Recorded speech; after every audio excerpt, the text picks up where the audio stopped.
오늘 성경 말씀은 디모데전서 2장 11절에서 12절 15절 말씀입니다. 교회 안에서의 여자의 역할은 무엇인가 하는 말씀을 우리에게 들려주고 있습니다. 자, 11절부터 15절까지 우리가 한 목소리로 오늘 말씀을 읽도록 하겠습니다. 여자는 1절 순종함으로 종용히 배우라. 여자의 가르치는 것과 남자를 주관하는 것을 허락지 아니하노니 오직 종용할 죄니라. 이는 아담이 먼저 지음을 받고 이와가 그 후며 아담이 꾀임을 보지 아니하고 여자가 꾀임을 보아 죄에 빠졌음이니라. 그러나 여자들이 만일 정절로서 믿음과 사랑과 거룩함에 거하면 그 해산함으로 구원을 얻으리라. 아멘. 여러분 아멘 되십니까? 아멘 되세요? 갑자기 인상을 막 쓰시는 여자 성도님이 계시는데 우리는 지금까지 교회 안에서 성도들의 자세나 성도들의 어떤 태도, 역할이 어떤 것이어야 하는 것에 대해서 배웠습니다. 먼저 2장 8절에는 성경은 남자들에게 먼저 권고를 합니다.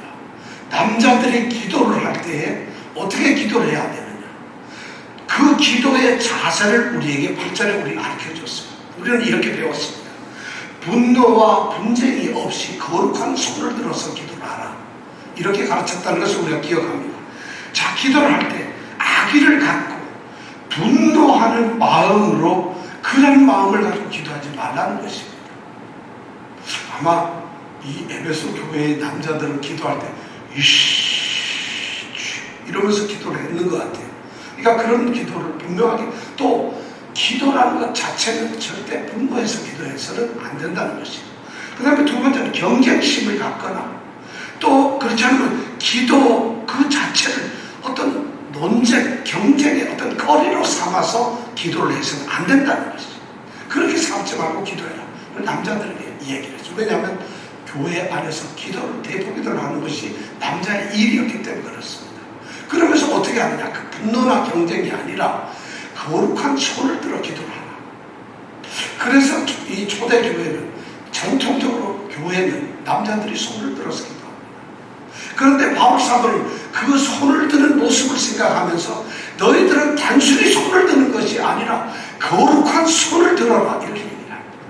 그런데 남자들이 기도하면서 주여 하고 손을 들고 기도해요. 그게 아니라는 거죠. 너희들이 손을 드는 것이 아니라 거룩한 손을 들고. 거룩한 손은 뭐예요?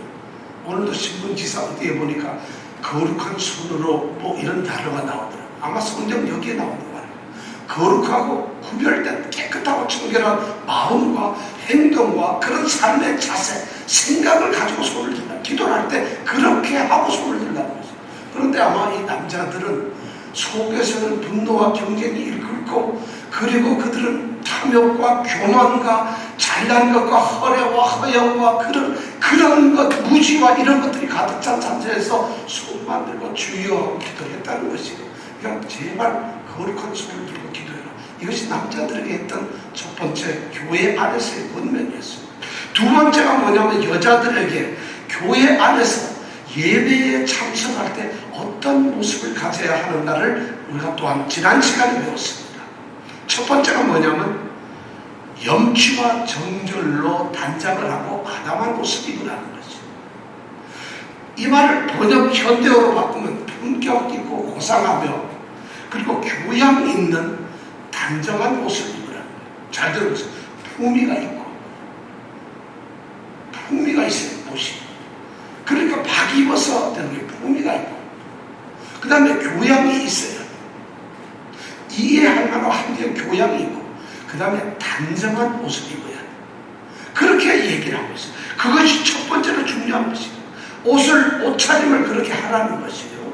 그 다음에 두 번째는 뭐냐면 자신을 거룩하고 선행으로 아름다운 삶의 모습으로 단장을 하라는 것이에요.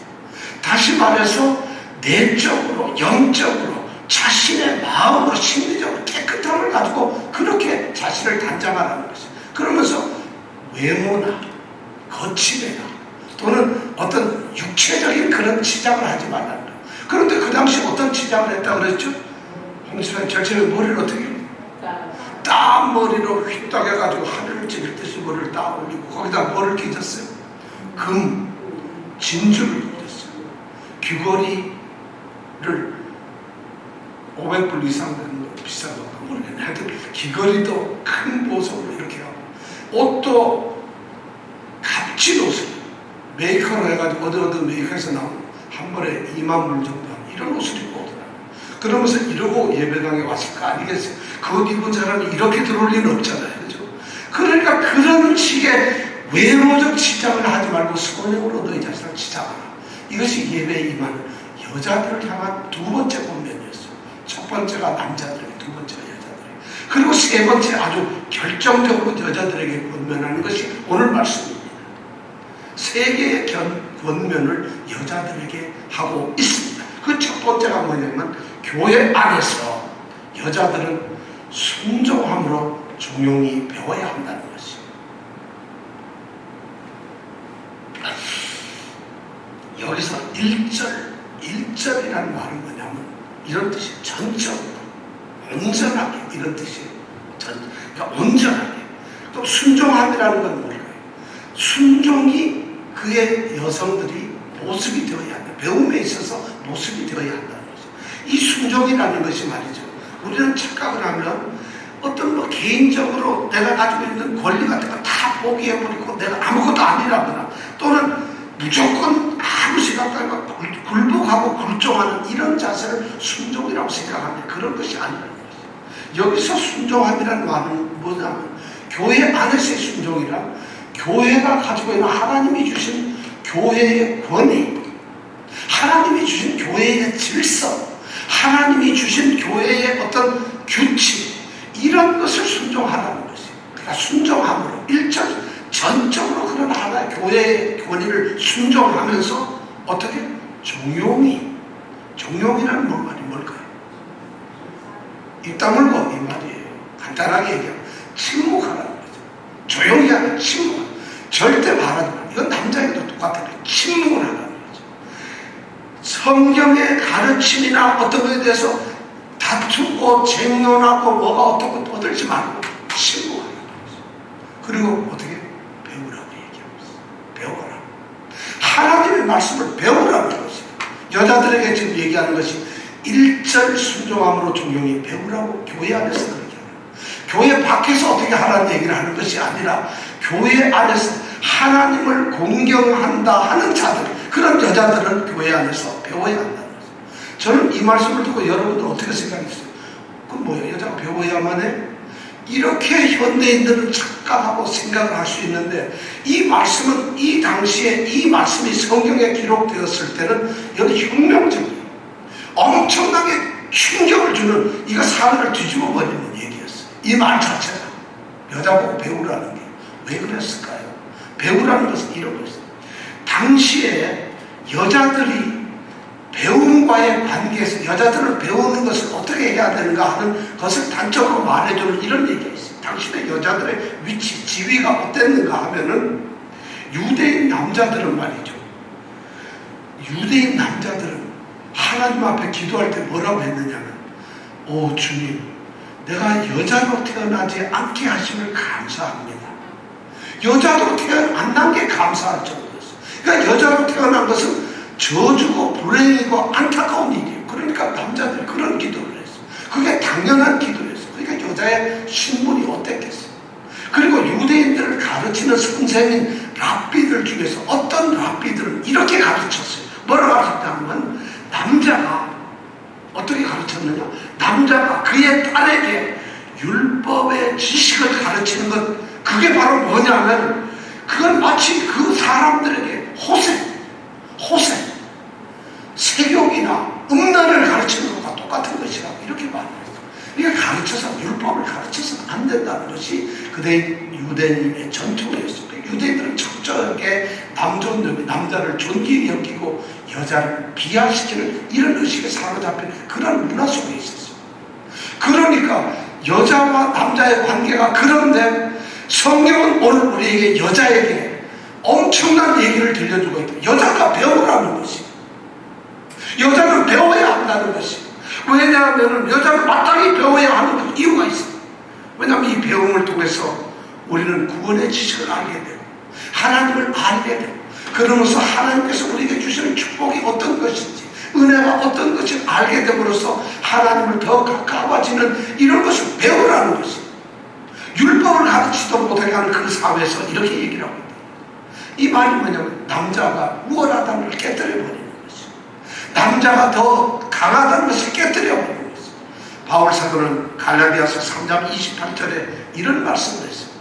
너희는 유대인이나 헬라인이나 종이나 자유자나 남자나 여자 없이 다 그리스도 안에서 하나라고 얘기했어요. 하나이니라. 갈라디아서 3장 28절 이 말씀을 그리스도 예수 안에서는 민족적인 구별이 없어요. 유대인이든 비유대인이든 관계가 없어요.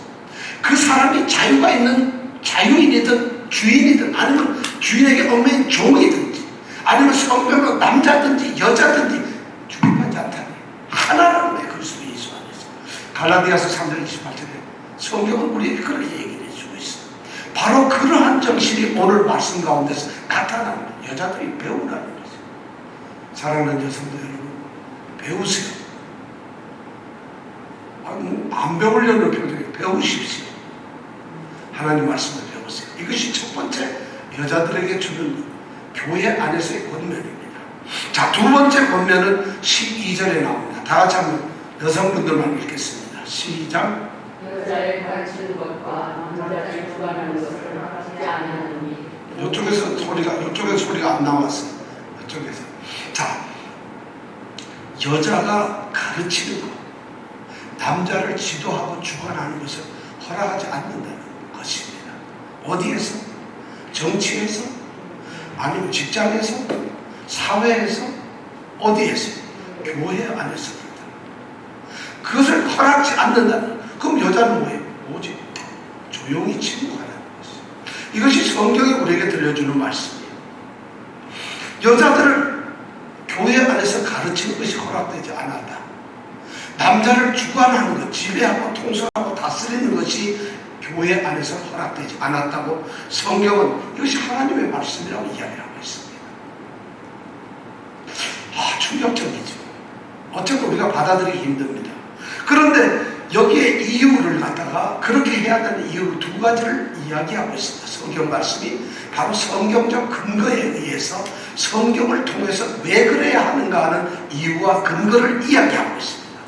만약 바울 사도가 그 이유를 세상적인 어떤 사상이나 아니면 그 당시의 시대 정신이나 문화를 가지고 문화적인 어떤 습성, 전통을 가지고 여자는 이래야 된다고 했으면 우리가 설득이 될 텐데 성경을 가지고 그 근거를 따지고 있습니다. 바울 사도 어떤 학자들은 이 말을 그 당시의 상황을 가지고 이 말에 대해서 비판을 합니다. 왜냐하면 그 당시 에베소라고 하는 지역은 우리가 지난번에도 말씀드렸습니다만 아데미라고 하는 여신을 숭배하는 그 여신 숭배 사상이 에베소를 완전히 지배하고 있었어요. 그 아데미가 바로 다이아나라고 하는 여신인데 그를 숭배하는데 그런데 문제는 그 여신을 숭배하는 제사장들이 있습니다. 사제가 있을 거 아니에요. 근데 그 사제가 전부 여자들이에요. 여자들이 수백 명이 신전에서 기거하면서 아데미 여신을 참배하러 오는 남성들을 유혹해서 그 신전에서 혼음, 간음 행위를 하고 그러면서 그것이 마치 신을 섬기는 것처럼 하는 행위를 했다는 것입니다. 그런 이단적이고 정말 타락된 그런 종교의 모습을 보고 바울 사도가 에베소 교회만큼은 그거하고 달라야 되니까 여자들은 교회에서 가르치지 마라. 남자를 주관하지 마라. 이렇게 말했다는 것이에요. 그게 아닙니다. 또는 이 다른 이유에 이 디모데전서 5장 13절에 보면 놀라운 말이 있어요. 에베소 교회 안에 있는 젊은 과부들이나 여자들이 있었어요. 근데 이 여자들이 교회 안에서 무슨 일을 했느냐 하면 5장 13절에 보면 저희가 게으름을 익혀가지고 게을러져가지고 집집마다 돌아다니면서 희덕거리고 게으를 뿐만 아니라 망령된 변론을 하며, 그러니까 하나님의 뜻에 맞지도 않는 망령된 엉뚱한 소리로 변론 막 떠들어대고 말을 하면서 일만 만들고 마땅히 해서는 안 될, 아니해야 할 말들만 하고 다닌다. 디모데전서 5장 13절에 여인들에 대해서 그런 얘기를 했어요. 그러니까 에베소 교회 안에는, 우리 교회는 절대 없는데 그런 교회, 여자 교인들이 있었다는 것이에요.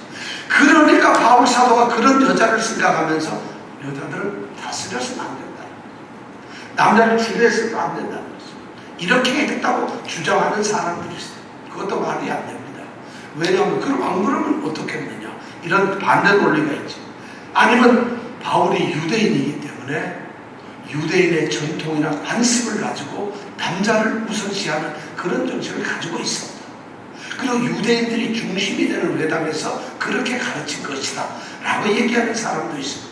그러나 오늘 성경을 보면 성경에서는 그러한 이유를 대지 않고 있습니다. 그것이 여자가 가르치는 것과 남자를 주관하는 것이 그만한 이유가 되지 않는다는 것이, 그것 때문에 그래서는 안 된다는 것이. 그럼 뭐냐? 성경적인 근거가 있다는 것이에요. 두 가지 성경적인 이유를 우리에게 말하고 있습니다. 첫 번째가 뭐냐 하면은 우리가 13절에서 들을 수가 있어요. 13절 한번 이유를 들어볼까요? 시작. 예, 이는 아담이 먼저 지음을 받고 이와가 그 후다. 이와가 뭐예요? 이와가 뭘까요? 하와예요. 하와. 이와라는 말은 하와라고 하는 히브리어를 헬라어로 표현을 하면 이와가 돼요. 그러니까 우리가 이와, 그러니까 이름이 달라졌네가 아니라 그렇게 달라져요. 이름이 달라져요. 무슨 말인지 알죠? 그러니까 이와는 하와라는 말이라는 것이죠. 자, 여기에서 첫 번째 이유를 대는 것이 뭐냐면, 여자가 가르치고 권위를 갖는 이런 일을 하지 말아야 될 첫 번째 이유가 성경적 근거인데, 그 성경적 근거가 뭐냐면 창조의 질서라는 것이에요. 남자가 먼저 창조되었고 그 후에 여자가 창조되었다는 것이에요. 뭐 그래, 말도 안 돼. 그런 게 어디 있어? 저는 그렇게 말을 할 수가 없네요. 성경이 이렇게 말을 하고 있잖아요. 지금 성경의 말씀은 남자가 더 우월하다고 얘기하는 것도 아니에요. 남자가 더 강하다고 이야기하는 것도 아니에요. 남자가 더 뛰어나다는 이런 말을 하는 게 아니라, 단지 바울 사도가 성경을 통해서 증명하는 것은 남자가 먼저 창조되었다는 것이에요.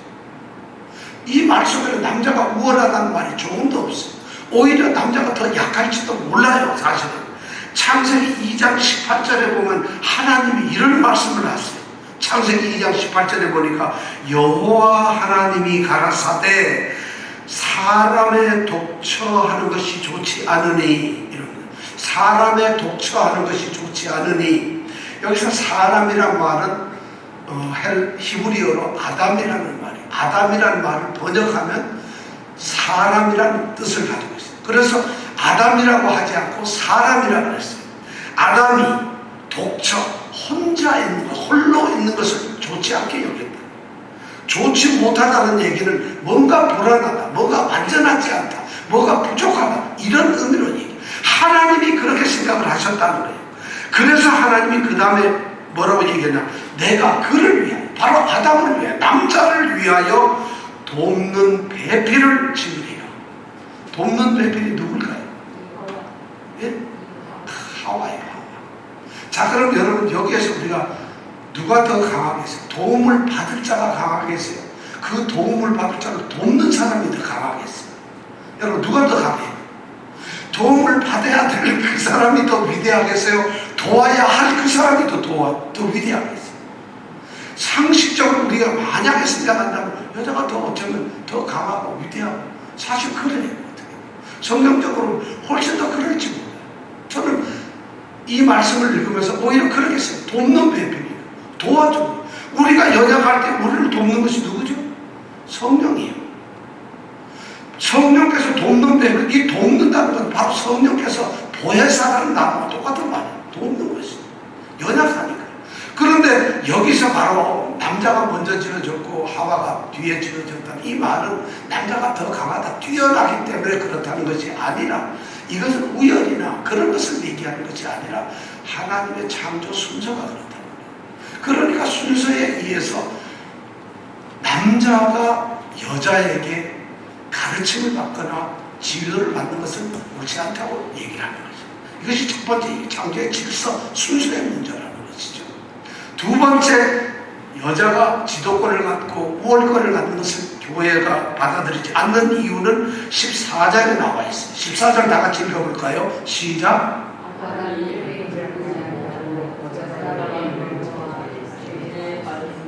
오늘 우리 남자분들이 절대 졸지 않고 똑바로 눈을 뜨고 이 말씀을 듣고 계십니다. 야, 이거 참 놀라운 은혜입니다. 근데 여자분들은 갑자기 이렇게 막 뭐 이래, 뭐 이런 게 있어, 이런 것이 있는 것 같은데, 일단 이 말씀을 끝까지 들어보죠. 자, 두 번째 이유는, 첫 번째는 창조의 순서의 문제였다면, 두 번째 문제는 타락의 순서의 문제고, 타락의 문제를 먼저 얘기하고 있어요. 자, 아담이 유혹에 빠져서 죄를 먼저 지은 것이 아니라 뭐예요? 하와, 여자가 먼저 유혹을 받아 죄를 지어서 범죄하고 죄의 가운데 있었다는 거죠. 이 말은 단순하게 여자가 먼저 죄 지었으니 이런 의미로 얘기하는 것이 아니에요. 하나님은 창조의 질서로 남자와 여자의 순서로 만들고 남자의 어떤 지도력을 인정을 했는데, 이 여자가 앞서 나가버린 거예요. 어떤 문제에 대해서 남자의 지도를 받는 것이 아니라 본인이 앞서 나가가지고 유혹을 먼저 받고 죄를 저지르고 죄를 지었다. 그리고는 남자에게 뭐를 해요? 이거 먹어봐라 이랬다는 거예요. 그러니까 여자가 앞서, 여자가 먼저 나서는 거, 이거는 다시 말해서 범죄 행위가 그렇게 해서 이루어졌고, 그것이 오늘 타락으로 이루어졌기 때문에 여자가 죄를 먼저 보았기 때문에, 그래서 남자의 순서를 앞질러서 그랬기 때문에 이건 안 된다는 거죠. 그래서 여자들이, 오늘 우리가 인간들이 이렇게 타락하고 범죄를 저질렀다는 거죠. 그러면서 이 바울사도는 또 다른 성경, 에베소서나 고린도서에 보면은 교회의 머리는 그리스도고 남자의 머리는 그리스도예요. 그리고 여자의 머리는 남자라고 이렇게 말을 하기도 해요. 그러니까 이렇게 바울사도가 지도권을 인정하지 않은 이유는 하와가 이 창조 질서를 어리석게도 그 질서를 도전해가지고 자신이 앞섬으로 말미암아 범죄하게 되고, 그래서 인류의 파멸을 가져왔기 때문에 창세기 3장 말씀에 의하면은 그래서 가져서는 안 된다는 거예요. 하와가 순종 대신에, 조용함 대신에 앞서는 것을 선택함으로써 타락이 오게 되었다는 것이에요. 그래서 여자는 다스리는 것과 남자를 주관하는 것이 교회 안에서 허락되지 않았다고 바울사도는, 성경은 우리에게 그렇게 말해주고 있습니다. 그럼 여자들은 배우기만 하고 이렇게 다스리지도 않고 이렇게 순종만 한다면 그럼 구원은 어떻게 되는 것이죠? 여자는 구원을 받을 수 있을까? 15절은 여자도 남자들과 동일하게 구원에는 차별이 없다고 우리에게 얘기해주고 있습니다. 자, 15절 우리 다 같이 한마디 읽겠습니다. 시작. 그러나 여자들이 많이 종으로서 인들과 사람과 거룩함에 더하면 그 세상으로 구원을 얻으리라. 네, 여자들이 가르치는 권리가 없기 때문에, 오직 가르침을 받는 배움에만 있기 때문에, 여자들이 남자를 주관하고 다스리고 지배하는 권리가 없이 오직 순종함 가운데 있기 때문에, 그런 구원에서조차도 남자들과 여자들은 차별이 있을까? 그렇지 않다는 것이죠. 구원에 있어서 남자와 여자에는 차별이 없다는 것이죠. 역할이나 사명이나 그의 기능상 차별은 있을 수가 있지만, 차이가 있어야만 되지만, 그러나 구원에는 차이가 없다는 것이죠. 오히려 만약 여자들이 정절로서 믿음과 사랑과 거룩함에 거한다면 구원을 받는다는 것이죠. 저는 이 말씀이 처음에 의아스럽습니다. 자,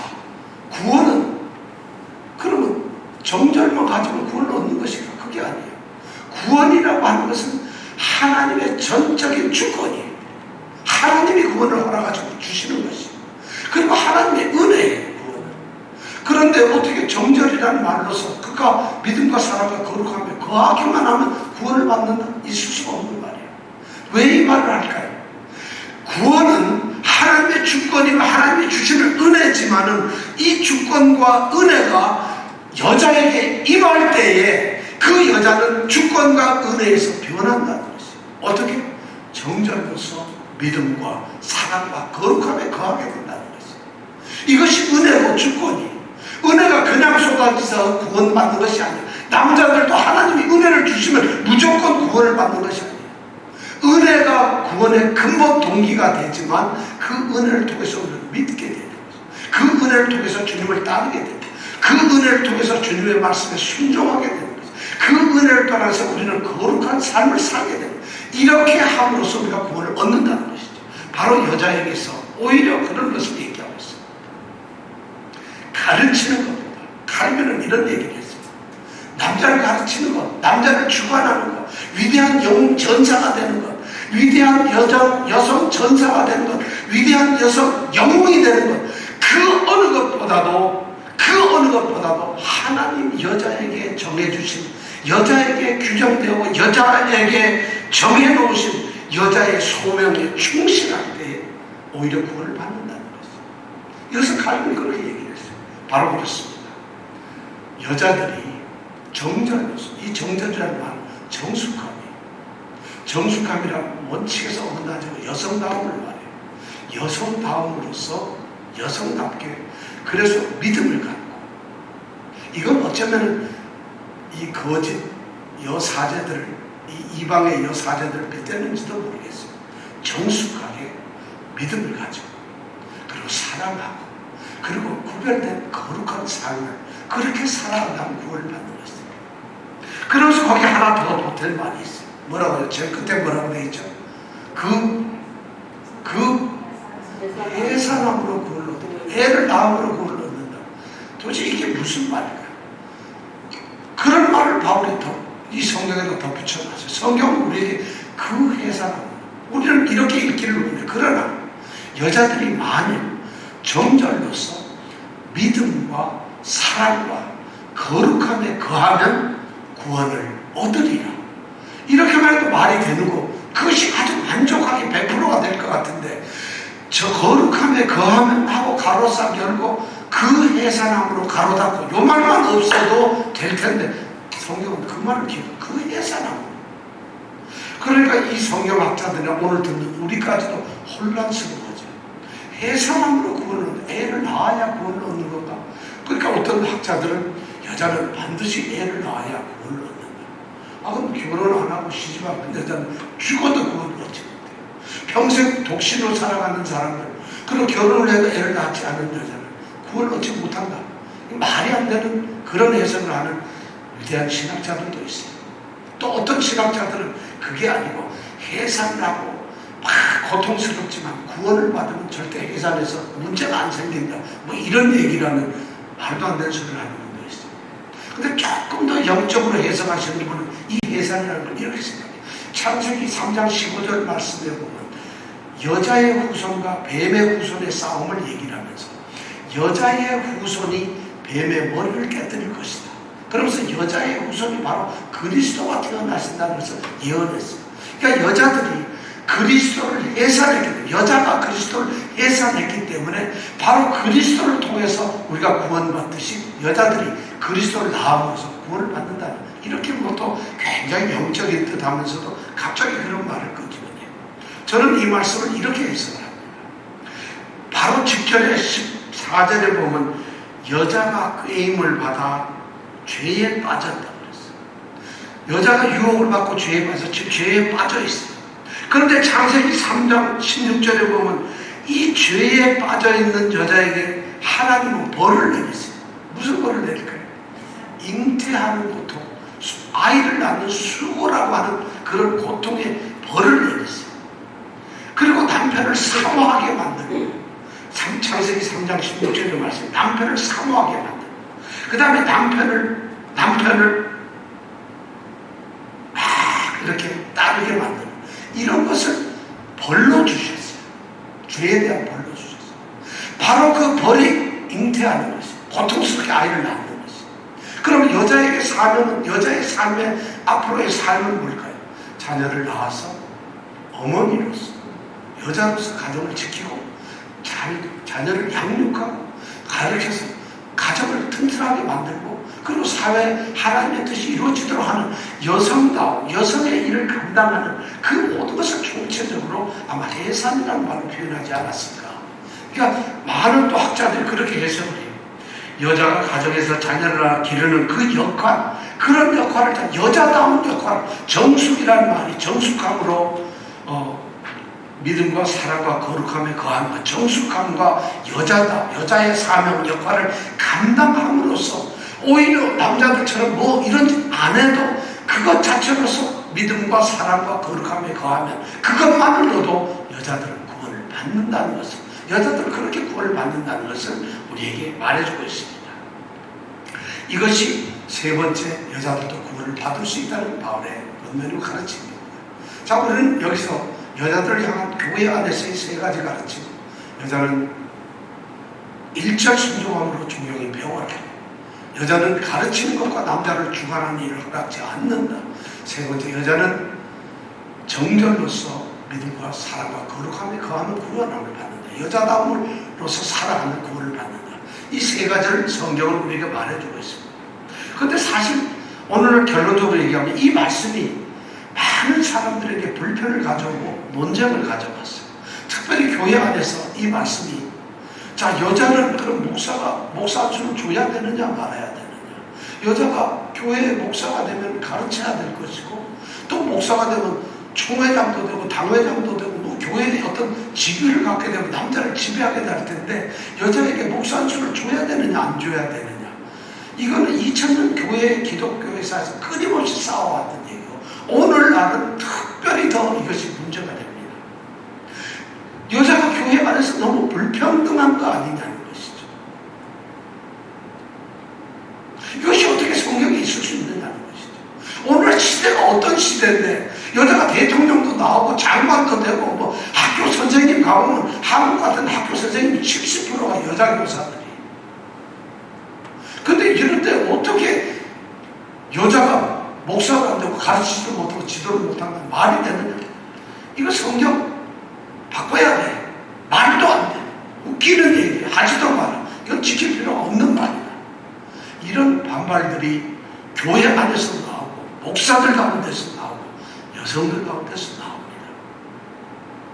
우리는 이 앞에서 참 성경의 말씀에 대해서 우리가 어떻게 받아들여야 하는가 하는 문제를 우리가 생각해 볼 수밖에 없습니다. 여러분, 교회는 하나님이 이 땅에 세우신 하나님의 거룩한 기관인데, 그 기관에서 하나님께서 이런 말씀으로 교회의 질서와 운영을 말씀하셨어요. 그런데 물론 우리는 이것이 우리 시대적 상황이나 시대적 정신에, 우리의 현재 삶의 모습에서는 도저히 맞지 않는 것 같아요. 그렇다면 이것을 어떻게 해야 되느냐? 성경을 우리가 어떻게 받아들여야 하느냐? 여기에서 교회가 또 싸움을 합니다. 그럼 하나님의 말씀 성경을 어떻게 받아들이고 해석해야 되느냐? 두 가지 극단으로 나가는 이런 사건이 있습니다. 첫 번째가 뭐냐면 성경을 문자주의라고 합니다.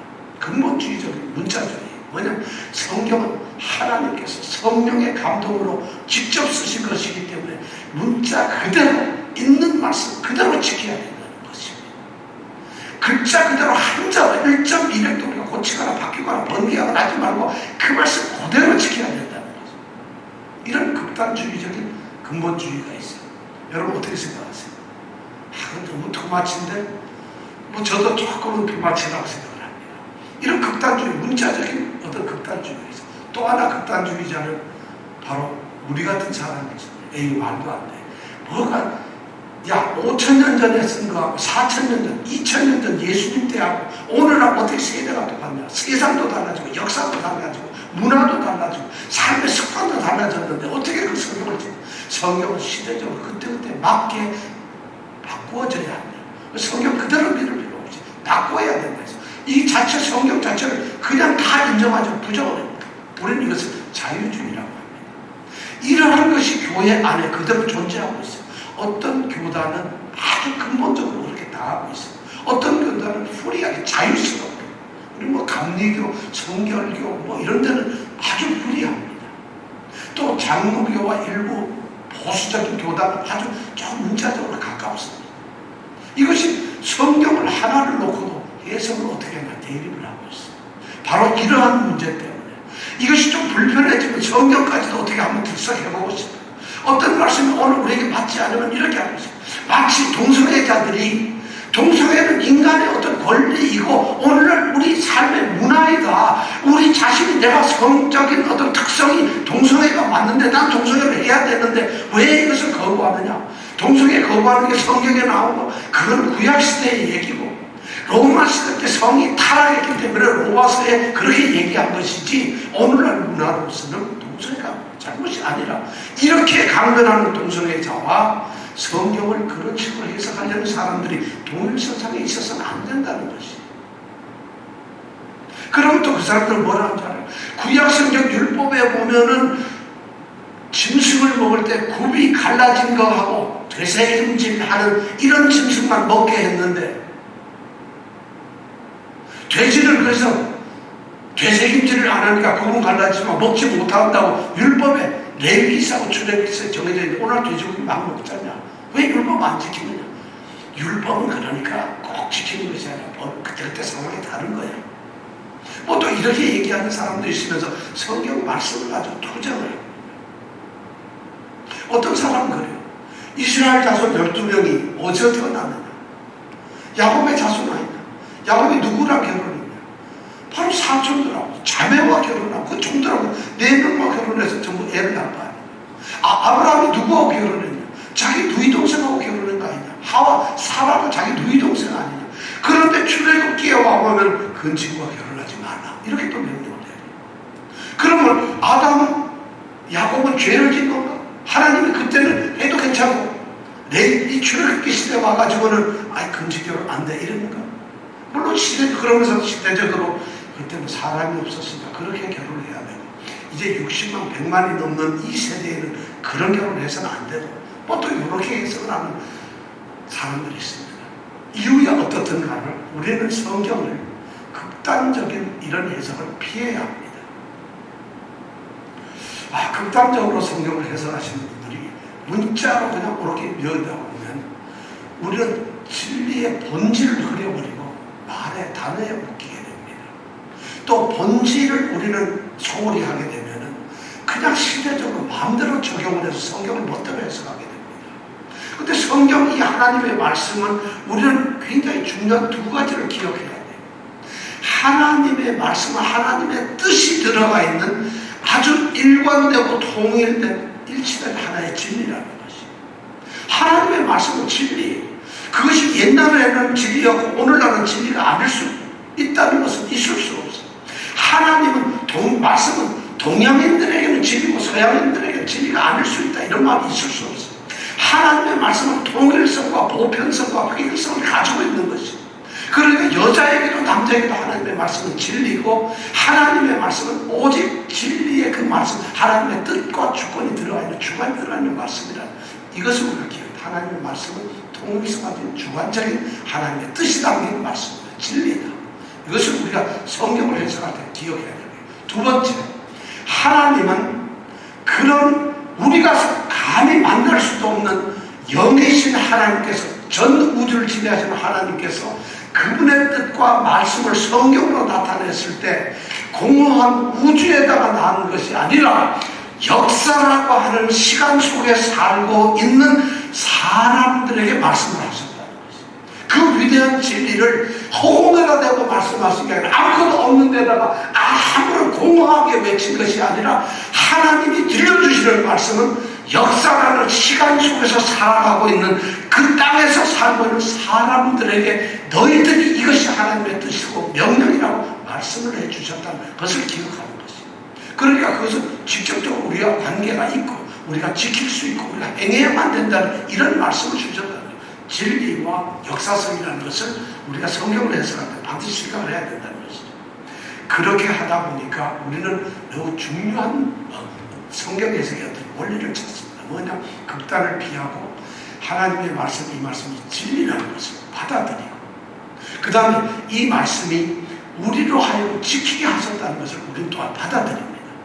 그러나 그 두 가지를 우리는 잘 잘 합쳐서 어떤 생각을 하느냐, 그 말씀을 하나님의 뜻 안에서 지혜를 구하면서 지혜롭게 우리가 지킨다는 거죠. 지혜롭게 지킨다는 거죠. 그래서 제가 신학교 졸업한 종신대학하고 제가 속해 있는 이 한국의 합동 장로교 측에서는 지금 여자에게 목사 안수를 안 줍니다. 미국에서는 여자 목사 안수를 주는 교단, 안 주는 교단이 PCA 교단은 지금 안수를 안 주고 있어요. 몇 개 교단은 미국에서도 안 주고 있고 침례교에서도 여자에게 목사 안수를 안 주고 있어요.